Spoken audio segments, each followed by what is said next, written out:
नमस्कार, मैं हूं अवनी चौधरी और आप देख रहे हैं उत्तर प्रदेश आज। चलिए करते हैं दिन की शुरुआत कुछ अहम खबरों के साथ।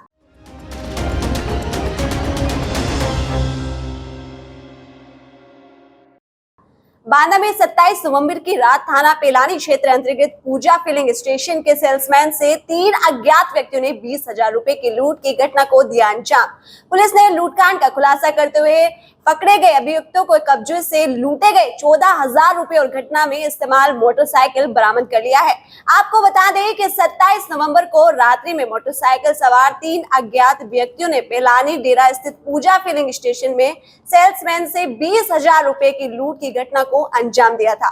घटना का मुकदमा थाना पेलानी में दर्ज हुआ था।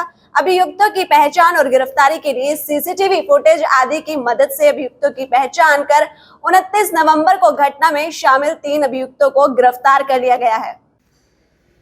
दिनांक 27/11/22 को रात 10:30 बजे के करीब पेलानी में पेट्रोल पंप से 3 अज्ञात व्यक्तियों के द्वारा सेल्समैन के हाथ से 20,000 रुपये छुड़ाकर भाग गए। क्योंकि अज्ञात व्यक्ति थे, लेकिन आज सुबह चेकिंग के दौरान लकी ढाबा के पास से 3 व्यक्तियों को गिरफ्तार किया गया, जिनके नाम पिंकल यादव पुत्र श्री रतिभान यादव निवासी जसपुरा, सूरज अनुरागी पुत्र शिवशंकर अनुरागी निवासी जसपुरा एवं गुड्डू तथा राजा पांडे पुत्र श्री लखन पांडे जसपुरा को गिरफ्तार किया गया। तीनों के कब्जे से 14,000 रुपये बरामद किए गए। शेष 6,000 रुपये इन्होंने खर्च कर लिए थे तथा एक मोटरसाइकिल पल्सर इन तीनों के पास से बरामद की गई। सुसंगत धाराओं में अभियुक्त पूर्व से पंजीकृत था। गिरफ्तार कर जेल भेजा गया। बदायूं में अज्ञात वाहन की चपेट में आने से एक बच्ची बुरी तरह से घायल हो गई। ग्राम पंचायत मऊ में रामलीला चल रहा है, जिसमें उसावा थाना क्षेत्र के ग्राम दलेन नगर के ग्रीशपाल का परिवार मेला देखने को आया था। कल शाम लगभग 7 बजे ग्रीशपाल की पत्नी अपने परिवार की महिलाओं के साथ मऊ में मेला देखने आई हुई थी। उसे की तरफ से एक 4 पहिया अज्ञात वाहन आया और उसने ग्रीशपाल की 5 वर्षीय वंदना को टक्कर मार दी, जिससे वो गंभीर रूप से घायल हो गए। आनंद फानन में मेला देख रहे लोगों ने बच्ची को प्राथमिक स्वास्थ्य केंद्र म्याऊ पर पहुंचाया, जहां इसका इलाज चल रहा है। सबसे बड़ी समस्या ये है कि शाम के समय मेले में पुलिस मौजूद नहीं रहती है और अगर होती भी है तो वो दुकानों में अंदर बैठकर आराम फरमाते हैं। उनको सुरक्षा व्यवस्था से कोई मतलब नहीं है। मेले में भीड़ भाड़ बहुत अधिक रहती है, मगर सुरक्षा की दृष्टि से देखा जाए तो कुछ भी नहीं है। मेला कमेटी वाले खुद घूमकर सुरक्षा व्यवस्था दे रहे हैं। आप कौन से गांव रहती हो? दलेन नगर। यहाँ कहाँ आई थी?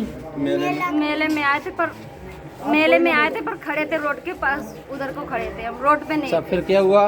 वो गाड़ी वाला आया, एकदम बहुत तेज गाड़ी चला रहा था, एकदम ठोक के चला गया, एकदम ऐसे ही। कैसे 2 पहिया बांध था? 4 पहिया? 4 पहिए के बांध थी। अच्छा, फिर चोट किसको लगी है? मेरी लड़की छोटी वंदना को। क्या नाम है इसका? वंदना। कितनी उम्र है? 5 साल की। गाड़ी का कोई पता लगा है? गाड़ी अभी तो नहीं पता लगा है, पर वो गाड़ी बहुत तेज से ले गया। अच्छा, फिर जब आप तक हम लोग भागे तब उसने गाड़ी रोकी नहीं बिल्कुल। तो आप लोगों में हॉस्पिटल कौन लेके आया है? जो मतलब और सब लोग खड़े थे वही लोग लेके आए। एक ये भाई थे और एक भाई और भी थे। बदायूं में तेज रफ्तार गन्ना लंदी ट्रैक्टर ट्रॉली ने बाइक सवार युवक को मारी टक्कर। हादसे में बाइक सवार युवक की दर्दनाक मौत हो गई। घटना की सूचना मिलते ही पुलिस ने शव कब्जे में लेकर पोस्टमार्टम के लिए भेज दिया। पूरा मामला उगेती थाना क्षेत्र के राजबरोली गांव के पास का है। मिली जानकारी के मुताबिक थाना क्षेत्र खितौरा निवासी गौरव शर्मा 20 पुत्र सुरेश चंद्र शर्मा किसी शादी समारोह में सम्मिलित होकर वापस घर लौट रहा था। तभी नरेनी व राजबरोलिया गांव के बीच सामने आ रही एक तेज रफ्तार गन्ना लदी ट्रैक्टर ट्रॉली ने उसे अपनी चपेट में ले लिया। हादसे में युवक की दर्दनाक मौत हो गई। युवक की मौत की सूचना मिलते ही परिजनों को कोहराम मच गया। मामले की सूचना पर पहुंची पुलिस ने शव को कब्जे में लेकर पोस्टमार्टम के लिए भेज दिया और वहीं दुर्घटना करके भाग रहे ट्रैक्टर ट्रॉली को ड्राइवर के हिरासत में ले लिया।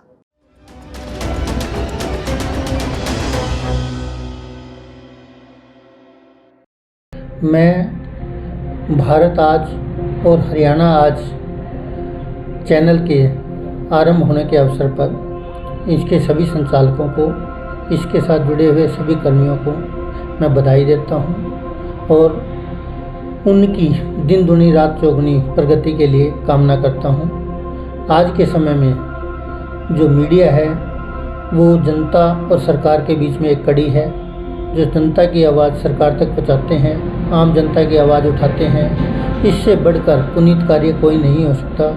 मैं दोबारा इसके संचालकों को बधाई देता हूँ और इनकी उन्नति की प्रार्थना करता हूँ। Doctor DP Jain, Balaji hospital, Jind. सूबे के मुख्यमंत्री योगी आदित्यनाथ मुजफ्फरनगर 30 नवंबर को खतौली विधानसभा सीट पर चुनाव को दृष्टिगत रखते हुए करेंगे शिरकत। मुख्यमंत्री योगी आदित्यनाथ के आगमन को लेकर पार्टी पदाधिकारी एवं जिला प्रशासन पूरी तरह तैयारियों में जुट गया है ताकि उनके रैली को सफल बनाया जा सके। खतौली विधानसभा उपचुनाव में मुख्यमंत्री विशाल जनसभा को करेंगे संबोधित। उत्तर प्रदेश के मुजफ्फरनगर खतौली विधानसभा सीट रामपुर व मैनपुरी में चुनाव होने जा रहा है, जिसको लेकर राजनीतिक पार्टियों में सियासी हलचल तेज होती दिखाई दे रही है।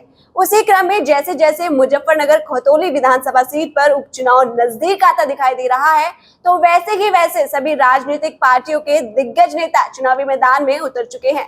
खतौली विधानसभा सीट पर बीजेपी प्रत्याशी राजकुमार सैनी पत्नी पूर्व विधायक विक्रम सैनी मैदान में है, तो दूसरी तरफ गठबंधन प्रत्याशी मदन भैया लगातार चुनावी टक्कर दे रहे हैं।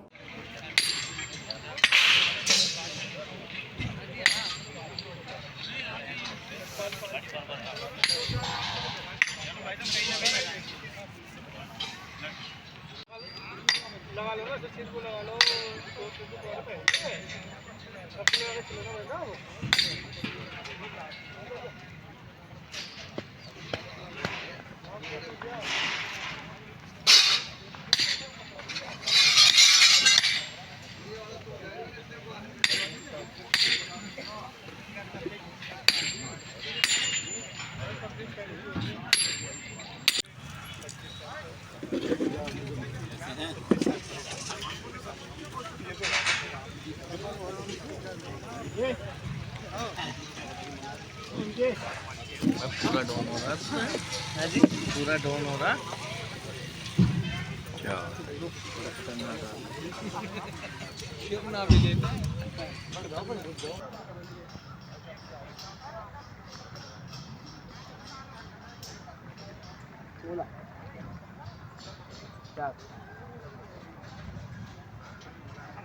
भाई सतपाल जी, हमारे रूम में जाली नहीं हुई, रात पूरी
सादर वंदे मातरम।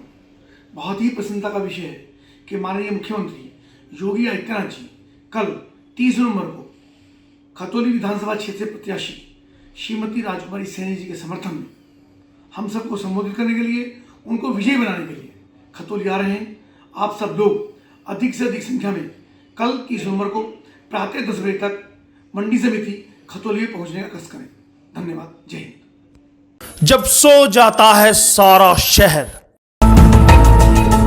तो जागते हैं क्राइम के सौदागर, लेकिन अब चलेगा हंटर। होगा क्राइम का पोस्टमार्टम। देखना ना भूलें खास कार्यक्रम क्राइम का पोस्टमार्टम। बदायूं में नगर निगम चुनावी की तैयारी को लेकर अभी से सियासी दलों के लोगों की धमक दिखाई देने लगी है। उत्तर प्रदेश सरकार के कारगर मंत्री बदायूं पहुंचे, जहां उन्होंने आगामी नगर निकाय चुनाव की तैयारियां का जायजा लिया। साथ ही उन्होंने भाजपा कार्यकर्ताओं के साथ समीक्षा बैठक कर आगामी चुनाव में भाजपा उम्मीदवारों को जिताने के लिए कई अहम निर्देश दिए। उन्होंने कहा, प्रदेश में योगी सरकार जनहित के लिए कड़े फैसले ले रही है और देश में मोदी और प्रदेश में योगी सरकार देश और प्रदेश को आगे लेकर जा रही है। जेल में कैदियों से भी संवाद किया, उनके हालचाल जाने, खाने पीने की व्यवस्था भी देखी। बर्बाद करने की जल्दी है और इसीलिए रामपुर की सीट को रिक्त कर दिया गया। उन्होंने लोगों से बहुत भावुक तरीके से कई तरीके की अपीलें की हैं। क्या मानते हैं आपकी उपचुनाव पर फर्क पड़ेगा? अब देखिए, ये काम सरकार नहीं कर रही, न्यायपालिका कर रही है। उसमें सरकार का कोई हस्तक्षेप नहीं होता और न किसी का होता है। न्याय प्रक्रिया में जो है वो उनको भी स्वीकार करना पड़ेगा और हमें भी स्वीकार करना पड़ेगा। न्याय प्रणाली में और संस्थाएं अपनी हैं, अपना काम कर रही हैं, सरकार अपना काम कर रही है। पहले भी रामपुर के चुनाव में भावुक अपील उन्होंने की थी, लेकिन जनता उत्तर प्रदेश की भारतीय जनता पार्टी की केंद्र में सरकार योगी मोदी जी के नेतृत्व में चल रही है, उत्तर प्रदेश में योगी जी के नेतृत्व में चल रही है। हाँ, उत्तर प्रदेश की जनता ने जातीयता, धर्मवाद ये सब खत्म करके विकास के रास्ते को चुना है और उत्तर प्रदेश में भाजपा की सरकार, केंद्र में भाजपा की सरकार विकास के रास्ते पर चल रही है और जनता उसे पसंद कर रही है। और हम लोग भी, जनता ने जिस आशीर्वाद से हमें दोबारा सत्ता दी है, उनकी भावनाओं के अनुसार हम लोग काम कर रहे हैं, इसलिए जनता हमारे साथ है। मैं उत्तर प्रदेश की जनता का हृदय से सम्मान करता हूं और विश्वास करता हूं कि तीनों उपचुनाव में जनता फिर हमें आशीर्वाद देगी। खबर की धड़कन समझते हैं हम, हालात की संजीदगी जानते हैं हम। एहसास है देश और दुनिया देख रही है हमें। जिम्मेदारी जितनी शासन की, उतनी आम हिंदुस्तानी की, क्योंकि हम हैं भारत आज सबसे आगे। मथुरा जिला कारागार में काफी लंबे समय से निरुद्ध 15 बांग्लादेशियों को जिला कारागार से रिहा कर दिया गया है। रिहा किए गए बांग्लादेशियों में 8 पुरुष 7 महिलाएं हैं, जो अवैध रूप से घुसकर आए थे और कभी लंबे समय से यहाँ रह रहे थे। जिला कारागार में बंद बांग्लादेशियों को न्यायालय के निर्देश पर रिहा कर दिया गया है। जेल सुपरिटेंडेंट का कहना है कि 15 बांग्लादेशियों को रिहा कर दिया गया है, जिनमें 8 पुरुष और 7 महिलाएं हैं और ये सभी न्यायालय के निर्देश दिए गए हैं। ये लोग काफी लंबे समय से यहाँ रह रहे हैं। जी सर, कितने बांग्लादेशियों को छोड़ा गया है? जिला कारागार मथुरा में 15 बांग्लादेशियों को कोर्ट के आदेश के अनुक्रम में आज जो है उनको जो है बांग्लादेश सुपुर्द किया गया है, वो बांग्लादेश भेजा गया है। ये बंदी ऐसे थे जो यहाँ पर जो है इलीगल तरीके से यहाँ पे प्रवेश कर गए थे और यहाँ पे कूड़ा कबाड़ा भी नहीं थे। इनके पास जो है आधार कार्ड, फर्जी आधार कार्ड प्राप्त हुआ था, जिसपे इनमें 4, 19, 20, 67, 68 और 71 का मुकदमा पंजीकृत था। और इनके साथ वो जेल में काफ़ी समय से रह रहे थे और काफ़ी गरीब बंदी थे और कोर्ट में जेल के द्वारा काफ़ी प्रयास किया गया और जज साहब से रिक्वेस्ट किया गया, जिसमें इस प्रकरण के त्वरित निस्तारित हेतु आवेदन मतलब रिक्वेस्ट किया गया था, आग्रह किया गया था। उसके दृष्टिगत जो है कोर्ट द्वारा जो है माननीय जज द्वारा जो है आज इसको जो है बंदियों को जो है उसमें सज़ा दे दी गई। सज़ा आज पूरी होने के उपरांत उनको आज जो है बांग्लादेश भेजा गया। तो कितने पुरुष थे, कितनी महिलाएं थे इसमें सर? खबर गोंडा जनपद से है, जहां पर आज जिला पंचायत सभागार में पीएम वाणी जागरूकता कार्यशाला का जिलाधिकारी ने किया उद्घाटन। इस मौके पर जिला पूर्ति अधिकारी, सीडीओ गोंडा, दूरसंचार विभाग के अधिकारी, भारत सरकार दिल्ली से आए प्रतिनिधि प्रेम कुमार ने लोगों को विस्तार से जानकारी दी। दूरसंचार विभाग भारत सरकार के महत्वाकांक्षी योजना पीएम वाणी फ्रेमवर्क के अंतर्गत गोंडा जिले के प्रथम पब्लिक डाटा ऑफिस सत्यम नेटवर्क्स, जिसका सेवा प्रदाता public data office aggregator Lucknow स्थित रनफोर्स टेक्नोलॉजी प्राइवेट लिमिटेड है। और पीएम वाणी जागरूकता कार्यशाला का उद्घाटन डॉक्टर उज्जवल कुमार जिलाधिकारी गोंडा और मुख्य विकास अधिकारी गौरव कुमार द्वारा गोंडा में स्थित पीडीओ सत्यम नेटवर्क्स के मालिक दिनेश कुमार श्रीवास्तव से वीडियो कॉन्फ्रेंसिंग करके किया गया। ग्रामीण इंटरनेट नेटवर्क के बारे में विस्तृत जानकारी एवं प्रौद्योगिक प्रशिक्षण निदेशक तकनीकी दूरसंचार विभाग तथा Chandan Yadav project director Runforce technology private limited द्वारा दिया गया। मेरा फला सामान या खाद भी छूट गया, उसको पहुंचा दो तो शायद वहाँ पहुंच जाएगा। ये हमारे मोबाइल नेटवर्किंग का करामात है। उसी सिलसिले में भारत सरकार ने जो ये योजना चलाई है पीएम वाणी वाईफाई योजना, ये आप अभी भारत सरकार के जो हमारे अधिकारी आए हुए हैं आपको जरूर दूर दराज गाँव में जो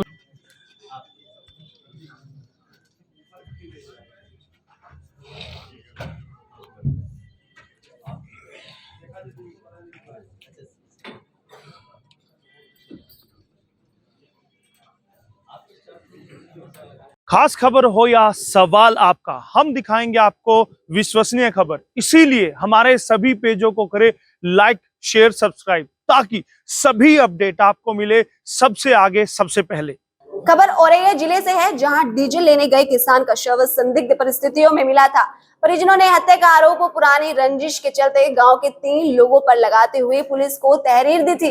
पुलिस ने हत्या का मामला दर्ज किया और शव को पोस्टमार्टम के लिए भेज दिया। लेकिन जैसे ही पोस्टमार्टम के बाद शव गांव आया तो आरोपियों की गिरफ्तारी न होने से लोगों में आक्रोश दिखाई दिया और शव को फफूद दिबियापुर मार्ग पर रख आरोपियों की गिरफ्तारी के लिए हंगामा करने लगे, जिसकी जानकारी पुलिस को लगते ही मौके पर पहुंचे एसएसपी, डिप्टी एसपी सहित भारी फोर्स पहुंची, जहां पुलिस ने ग्रामीणों को समझाने का प्रयास किया। इस दौरान पुलिस और ग्रामीणों में शव खींचने को लेकर झड़प भी देखने को मिली। औरैया जिले के फफूद थाना क्षेत्र के गांव कुटरार में बीते एक दिन पहले ट्रैक्टर के लिए बाइक से डीजल लेने गए किसान की दुल्हराय के पुरबा के पास खेतों में संदिग्ध परिस्थितियों में शव पड़ा मिला, जिसकी सूचना परिजनों ने पुलिस को भी दी। पुलिस ने शव का पंचायतनामा भरकर शव को पोस्टमार्टम के लिए भेज दिया है। मृतक के पिता ने गांव के 3 लोगों के खिलाफ हत्या का मुकदमा दर्ज कराया है।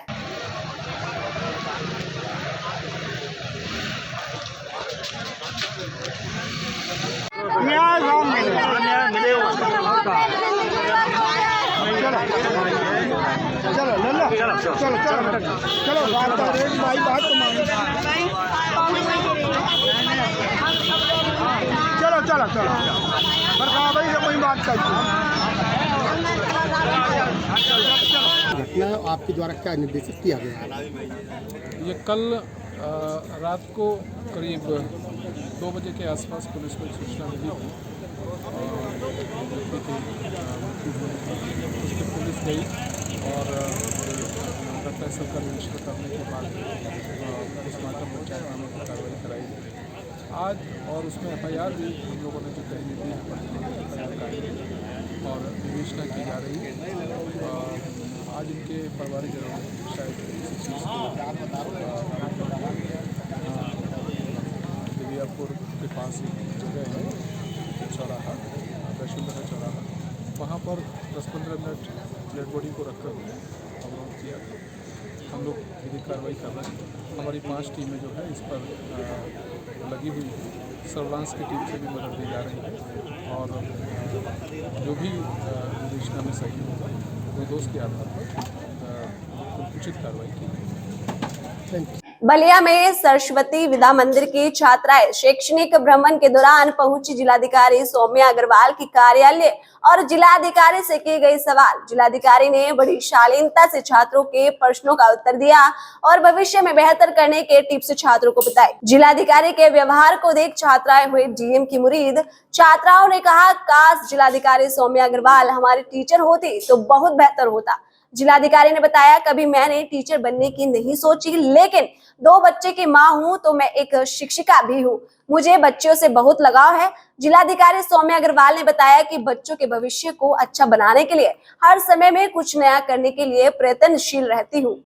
मन में कभी ऐसा नहीं भाव उत्पन्न हुआ कि आप भी एक शिक्षक बने, शिक्षिका बने? शिक्षिका बनने का भाव तो कभी उत्पन्न नहीं हुआ, परंतु ये मैं जो है 2 बच्चों की माँ भी हूँ, और जब आप एक माँ होती है तो शिक्षिका अपने आप ही बन जाती है। तो आई गेस बच्चों ने शायद वही देखा होगा। मतलब कि आप एक शिक्षिका की भूमिका में अच्छी लगती? जी हाँ, मतलब अच्छी तो लगती है मुझे। बच्चों से इंटरेक्ट करना, बच्चे मुझे बहुत ज़्यादा पसंद है और बच्चियाँ उनसे भी ज़्यादा पसंद है।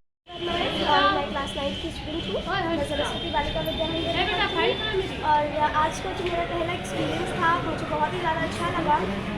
एक्चुअल में मैं भी IAS ऑफिसर बनना चाहती हूँ। मेरा शुरुआत से मैं उनसे मिलना चाहती थी, मतलब कि जब से वो IAS बनी है, शुरुआत से मैं उनसे मिलना चाहती थी, पर कभी ऐसा संभव नहीं हो पाया। लेकिन हमारे स्कूल की वजह से आज हम यहाँ पर आए पहुँचे, और हमें काफ़ी अच्छा लगा, क्योंकि हम यहाँ आए तो मैम ने बताया कि मतलब हम कैसे किसी चीज़ को, किसी कॉम्प्लिकेटेड चीज़ को आसान बना सकते हैं। उन्होंने हमें बताया कि अगर हमें इंटरव्यू में अच्छा करना है तो हम कैसे कर सकते हैं। एग्ज़ाम जैसे UPSC आप लोग जानते हैं कि काफ़ी टफ होते हैं ऑलरेडी, तो हम उनको कैसे आसानी से कर सकते हैं। आपकी सवाल क्या थे? जी मेरे सवाल ये थे कि अगर हम लोग उन्होंने बताया कि उन्हें क्या कहते हैं, वो पहले सॉफ्टवेयर इंजीनियर रही थी, और उसके बाद से मैंने उनसे ये पूछा था कि क्या उन्हें पब्लिक डीलिंग पसंद है, तो उन्होंने बताया कि पब्लिक डीलिंग नहीं, मुझे सेटिस्फैक्शन, कि मैं जो कार्य कर रही हूँ उसके प्रति मैं उसके प्रति सेटिस्फाइड हूँ कि हाँ मैं ये कार्य कर रही हूँ, उन्हें सेटिस्फैक्शन होना चाहिए। उन्होंने ये मुझे बताया, और मेरा सवाल ये था कि उन्हें क्या पब्लिक डीलिंग पसंद है, तो उन्होंने मुझे बताया कि नहीं, मुझे पब्लिक डीलिंग नहीं, जो मैं काम कर रही हूँ उसके प्रति सेटिस्फैक्शन है कि हाँ मुझे वो है कि मैं काम। उनके बताने के भाव आपको कैसे लगे? जी बहुत अच्छे थे, उन्होंने पोलाइटली सारी चीज़ें बताई कि कैसे हमें क्या करना चाहिए, और अगर हम जो भी चेंज चाहते हैं, क्योंकि एक्चुअल में बच्चे भविष्य होते हैं कंट्री का, तो जो उन्होंने बताया कि हम ही फ्यूचर है कंट्री का, तो हम कैसे जो भी हम चेंज चाहते हैं वो हम कैसे वो कर सकते हैं, कैसे वो देख सकते हैं। फिर आगे मिलना चाहेंगी आप DM? जी जरूर। बदायूं के अलापुर थाना क्षेत्र के अंतर्गत ग्राम पंचायत मऊ में रामलीला चल रहा है, जिसके सुरक्षा को लेकर उसावा थाने के 2 सिपाही अमित रावत और अर्जुन को मेले की सुरक्षा के लिए भेजा गया, लेकिन दोनों सिपाहियों ने पूरी तरह से दारू पी रखी और पूरी तरह से नशे में धुते उन्होंने नशे की हालत में मेले में लोगों से मारपीट की, जिससे ओम सिंह कुलदीप सिंह के हाथ में फ्रैक्चर हो गया। लोगों ने बताया कि नशे की हालत में सिपाहियों ने पूरे मेले में जमकर उत्पात मचाया, पुरुषों के साथ साथ महिलाओं के साथ भी मारपीट की, जिससे मेले में भगदड़ मच गई और सभी लोग अपने अपने घर वापस आ गए। भले ही योगी सरकार कानून व्यवस्था को दुरुस्त करने की बात कर रही हो, लेकिन बदायूं में कानून के रक्षक की आम आदमियों पर जमकर लाठी बरसा रहे हैं और सारे नियमों और कानून को ताक पर रखकर खुलेआम जनता के साथ मारपीट करते हैं। यह घटना शनिवार देर रात की बताई जा रही है। सभी ने सामूहिक रूप से वरिष्ठ पुलिस अधीक्षक को शिकायती पत्र लिखते हुए कार्रवाई की गुहार लगाई है। वहीं मेला कमेटी की माने तो उन्होंने पुलिस कर्मियों को समझाने की भी काफी कोशिश की, लेकिन दोनों सिपाही ने किसी की नहीं सुनी और पूरे मेले में जमकर उत्पात मचाया। अब सवाल ये उठता है कि जब कानून के रक्षक ही भक्षक बन जाएंगे तो जनता किसका दरवाजा खटखटाएगी। क्या नाम है तुम्हारा? अशोक। पिताजी का नाम क्या है? अच्छा, क्या बात हुई? मेला देखने गए मम्मी के साथ NDP के साथ में, तो सिपाही थे अमित रावत। अच्छा। उनकी मुझे थी तो बहुत ड्रिंक पी कर रखी थी उन्होंने। अच्छा। बहुत ही बदतमीजी गाली गलौज कर रहे थे और औरतों से भी उससे गाली गलौज करी थी उन्होंने। अच्छा। और बेत था उनके पास, उन्होंने 4-5 बेत भी मारे। तुम्हारे कहाँ पे? कहा मैं मम्मी के साथ हूँ पीछे, और उन्हें कुछ सुना भी नहीं। गाली गलौज बहुत अकेले थे और कोई था उनके साथ? 4-5 लोग और थे, कुछ बच्चे थे, कुछ सारे थे। अच्छा अच्छा अच्छा। ड्रिंक कर रखी थी पूरे। चलो ठीक है। जनपद बदायूं की विकासखंड सलारपुर की ग्राम पंचायत सिकरोड़ी में भारत सरकार द्वारा संचालित जल जीवन मिशन कार्यक्रम के अंतर्गत हर घर जल उपलब्ध कराने हेतु पेयजल योजना के निर्माण कार्य का भूमि पूजन माननीय महेश चंद्र गुप्ता सदर विधायक बदायूं के कर कमले द्वारा संपन्न हुआ। इसके पूर्व ग्राम वासियों ने फूल माला पहनाकर एवं बैंड बाजों से पधारे हुए अतिथियों का भव्य स्वागत किया। कार्यक्रम के दौरान सदर विधायक ने भाजपा सरकार द्वारा कराई जा रही उपलब्धियों के बारे में जनता को अवगत कराया। ओम इंद्राय नमः स्वाहा, एवं अग्निदेवताभ्यां नमः स्वाहा, ओम प्रजापतये नमो नमः स्वाहा। और सामग्री का होते देखें आपके। ओम गणनां गणपते ओम गहवामहे स्वाहा।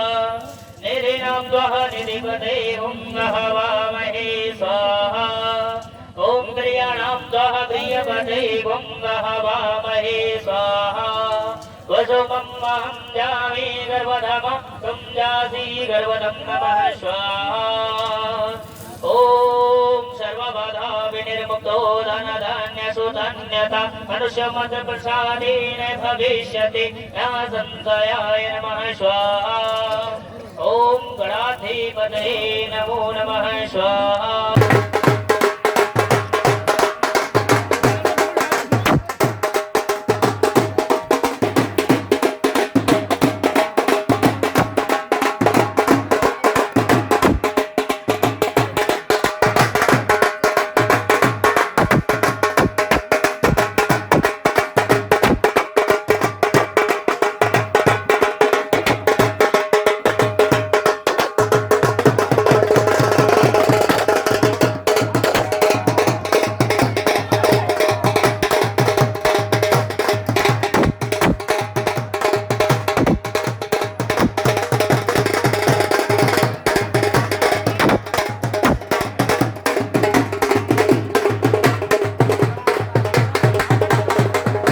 ऐसी और खबरों को जानने के लिए जुड़े रहिए हमसे और देखते रहिए उत्तर प्रदेश आज। खास खबर हो या सवाल आपका, हम दिखाएंगे आपको विश्वसनीय खबर। इसीलिए हमारे सभी पेजों को करें लाइक, शेयर, सब्सक्राइब, ताकि सभी अपडेट आपको मिले सबसे आगे, सबसे पहले।